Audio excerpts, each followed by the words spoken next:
Hello everyone. आप लोग देख रहे हैं वनडे एग्ज़ाम वन। जैसा कि आप लोगों को पता था कि राजस्थान एपीओ की जो वैकेंसी थी वो एक्सपेक्टेड थी आने की, और उसका इंतज़ार अब आप लोगों का ख़त्म हो चुका है। वैकेंसी जो है वो आपकी नोटिफाइड हो चुकी हैं। कितनी वैकेंसी है वो मैं बताऊंगा आपको। और सबसे बड़ी बात, जो सिलेबस को ही लेकर चल रहा था, ठीक है। आज मैं बता दूं, आज केरला हाई कोर्ट की एक वो आई थी, उन्होंने अपने रूल्स में अमेंडमेंट किया था। तो उसमें उन्होंने नए वाले क्रिमिनल लॉज ऐड किए थे। तो उसको लेके आज पूरा दिन वही चल रहा था कि आप नया पढ़ेगा हम लोगों को, नए क्रिमिनल लॉज या पुराने। बहुत ज़्यादा कसमकस चल रही थी। तो वो सारी चीज़ों में डिस्कस करूँगा इसी वीडियो में। ठीक है, मैं सोचा था पहले कि सेपरेट वीडियो बनाऊँ, लेकिन मैं इसी में डिस्कस करूँगा कि आपको क्या करना चाहिए आगे।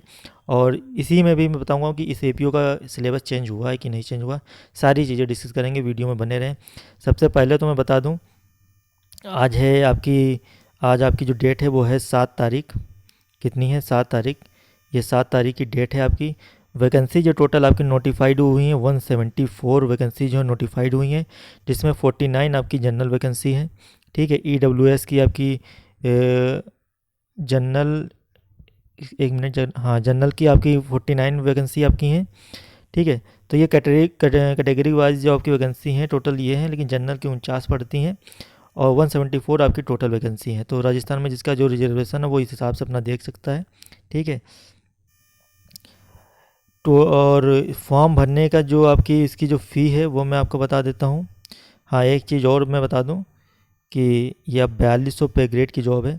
हालांकि यूपी एपीओ में जो वैकेंसी होती है वो 48 4,800 पे ग्रेड की जॉब होती है, लेकिन वहाँ पे 4200 पे ग्रेड की जॉब है। सही है, इतनी ख़राब भी नहीं है।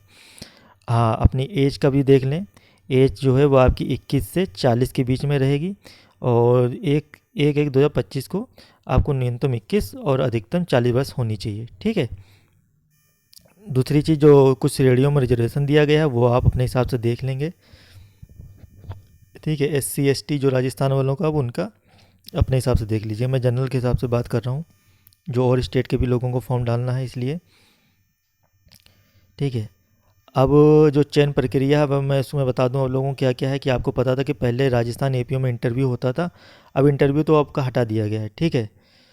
तो इसमें क्या है, आपका चयन प्रक्रिया में अभ्यर्थियों का चयन प्रतियोगी परीक्षा के माध्यम से किया जाएगा।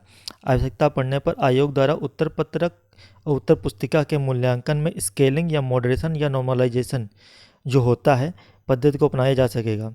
ठीक है। संबंधित सेवा नियम के 22 के अनुसार आयोग द्वारा उपयुक्त पाए गए अभ्यर्थियों के नाम नियुक्त पदाधिकारी को अनुशोधित किए जाएंगे, जो मुख्य लिखित परीक्षा के प्राप्तांकों को मेरिट के क्रम से व्यवस्थित होंगे।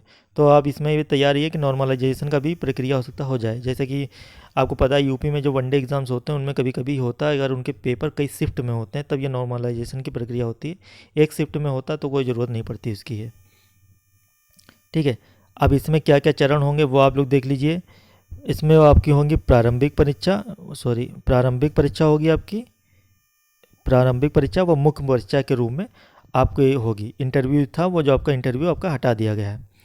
इसकी आवेदन की दिनांक है बस 14 से 12 तक है। मतलब 14 मार्च से लेके 12 अप्रैल तक की आपकी इसकी फॉर्म फिलिंग की डेट भरी जाएगी। आगे चलते हैं, और इम्पोर्टेंट चीज़ें जो हैं बने रहिए वीडियो में। इसमें भी आपको सिलेबस भी मैं डिस्कस करूँगा। मैं थोड़ी जो नॉर्मल चीज़ें हैं वो मैं डिस्कस कर लूँ पहले। अच्छा, इसमें जो आपकी जो फ़ीस वगैरह जो होगी जनरल के लिए वो 600 रुपये होगी, और EWS लोगों के लिए 400 रुपये, और बाकी पिछड़े वर्ग के लिए 400 रुपये होंगे। ठीक है। तो ये फ़ी का हो गया आपका। अब मैं मेन डिस्कस करता हूँ आपके सामने सिलेबस का। तो सिलेबस में आपको पता है कि एपीओ में आपका प्रीलिम्स में लॉ का पूछा जाता है, और आपका लैंग्वेज का भी पेपर आते हैं, जनरल हिंदी और जनरल इंग्लिश का भी आते हैं। ठीक है। ये आपका जो पेपर है ये आपका मेंस का है। ठीक है। ये मेंस का आपका 3 और 2 घंटे का आपका होगा। ये आपका देखिए, the main examination shall consider the following subject. Law का 300 नंबर का, लैंग्वेज का 50-50 नंबर का, मतलब आपका टोटल होगा आपका 400 नंबर का आपका मेंस होगा। ठीक है। अब लॉ के मैं सब्जेक्ट डिस्कस करता हूँ क्या क्या है, ध्यान दीजिएगा। लॉ के सब्जेक्ट जो आपका क्या है, Indian Penal Code, Indian Evidence Act, CRPC। तीनों जो हमारे जो हैं मेजर एक्ट जो हमारे हैं वो हमारे पुराने वाले ही हैं। ये देखिए पुराने वाले ही हैं। सुबह से इतना वो चल रहा है कि सब नए लॉज पढ़ने पड़ेंगे, नए लॉज पढ़ने पड़ेंगे। एक कॉमन सेंस है कि जब तक कि आपका लॉज इम्प्लीमेंट नहीं हुए हैं, लागू नहीं हुए 1 जुलाई, उससे पहले आपका कैसे हो सकता है। और ये भी तो चांस हो सकता है, मान लीजिए उसने नोटिफिकेशन दे दिया है कि हाँ 1 जुलाई को लागू होंगे, उससे पहले विड्रॉल भी तो हो सकते हैं। ऐसा तो है ही नहीं, कोई ऑर्डिनेंस ला के उसको रिपील भी तो हो सकते हैं एक्ट। अब विड्रॉल तो नहीं होंगे क्योंकि बिल नहीं है, क्योंकि एक्ट बन गया है, तो आपका रिपील ही होंगे वो। अगर ऐसा हो जाए तो बहुत अच्छा है, ठीक है। लेकिन अभी जो मैं बात करूँगा सिलेबस में बात कर रहा हूँ कि अभी जो है आपको पुराने लॉज पे पढ़िए। मैं ये नहीं कह रहा कि नए लॉज आप ना पढ़िए, नए लॉज पढ़िए आप, बस ये है कि कंपैरेटिव स्टडी करते रहिए। और जो बहुत बड़ा एक हवा बनाया गया है कि नए लॉज नए लॉज, आप अगर उसको देखेंगे इंडियन एविडेंस एक्ट को, जो अभी नया वाला आया, भारतीय साक्ष्य संहिता जो आया है, मैं आपको बता दूं कुछ नहीं डिफरेंस है। अगर मैं बताऊं आपको, सीधी बात करूं, अगर मैं सेक्शन छोड़ दूं तो 10% का भी चेंज नहीं है, कुछ नहीं है। सिर्फ आप अगर उस बिल की अगर इंडेक्स कॉपी निकाल लेंगे और अपनी पुरानी उससे मिलाएंगे तो आपको लगे कुछ नहीं है, सिर्फ सेक्शन का जो सीक्वेंस है वो सिर्फ चेंज है, ठीक है। जैसे मान लीजिए आपका रजिस्टर 6 में था तो वो 4 में हो गया है, सिर्फ इतना ही डिफरेंस है। जो दो दो सेक्शन पीछे हो गए हैं और जितने इलेक्ट्रॉनिक वाले क्लॉज थे वो उन्हीं उसी में डाल दिए गए हैं, कोई कॉन्सेप्ट ही नहीं बदला है। हाँ इतना ज़रूर बदला है, जहाँ पे लंदन की बात होती थी वहाँ पे आप मुंबई की होने लगी है, जहाँ पे जहाँ अटॉर्नी की बात होती थी वहाँ पे आप एडवोकेट की होने लगी है, ठीक है। तो इतना ही बदला है, बदला कुछ नहीं कि मतलब कह दो कि बहुत कुछ बदल गया है, कि बहुत कुछ कि अब पढ़ा ही नहीं जाएगा, ऐसा नहीं है। अगर हो भी जाता है तब भी कोई डरने की बात नहीं है। सबसे पहले तो डायलेमा यही हटा दीजिए अपने सर से कि बहुत बड़ा कुछ हो गया है। और पहली बात तो इसी साल सिलेक्शन ले लीजिए तो सब पुराने पे निपट जाएगा काम, और इसी साल जो समझ लीजिए आपका पुराना ही मेरे ख्याल से आएगा यूपी में भी।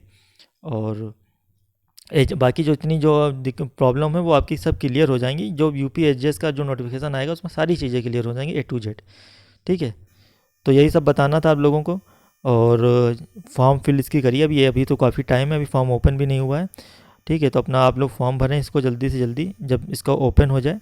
और पुराने सिलेबस भी करना है, और भी सिलेबस आप लोग देख लीजिए। इसमें इसमें आपका SC/ST एक्ट आता है, पॉक्सो एक्ट आता है, JJ एक्ट आता है, प्रोबेशन ऑफ ऑफेंडर एक्ट आता है, आर्म्स एक्ट आता है, राजस्थान एक्साइज हो गया, पब्लिक एग्जामिनेशन अनफेयर एक्ट हो गया।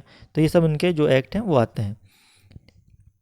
जनरल हिंदी जनरल इंग्लिश जो वो आपके जो एलिमेंट्री लेवल की होती है वही उनको पूछा जाएगा, ठीक है। इसमें इन्होंने ये भी लिख भी दिया है कि the standard of the paper second will be that of senior secondary level. तो भैया आपकी इंटर लेवल की जो होगी वही उसी टाइप का होगा, शायद आपकी हार्ड नहीं होगी। तो यही सब बताना था आप लोगों को। वीडियो अच्छी लगी तो प्लीज़ सब्सक्राइब करें और कमेंट करें, और बिल्कुल परेशान ना हो कि न्यू लॉज और पुराने क्रिमिनल लॉज सबके लिए ही बदले हैं, आपके लिए नहीं बदले हैं जो अपना परेशान है।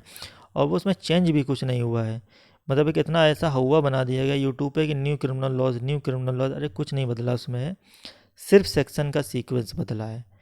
अगर आप टॉफ़ी लेने जाएंगे ना तो टॉफ़ी में हुआ क्या है कि टॉफ़ी का डिब्बा हिला दिया गया है, नीचे की टॉफ़ी ऊपर आ गई है और ऊपर की टॉफ़ी नीचे चली गई, बस इतना ही फ़र्क है और कुछ नहीं बदला है।